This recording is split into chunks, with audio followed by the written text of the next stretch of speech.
medyo may kabagalan yung buhos natin. Oh, gulong apat kalahati yard lang ang dala ko, pero mabuti ng 1 oras kalahati sa bagal na yan.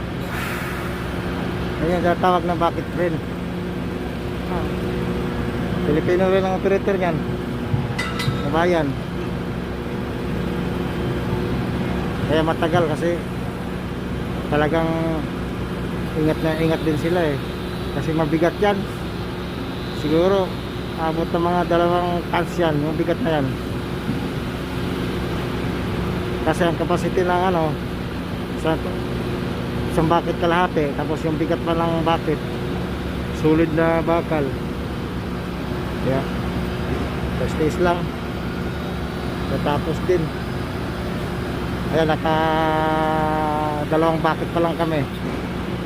Dumating ako dito alas 8:57. Tapos matagal pa kasi may inaayos pa na mga gamit dito sa site. Kaya tanggal pa ng forklift.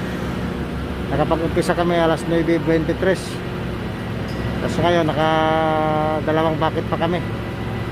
Mag alas 10 na. Mabagal to, special.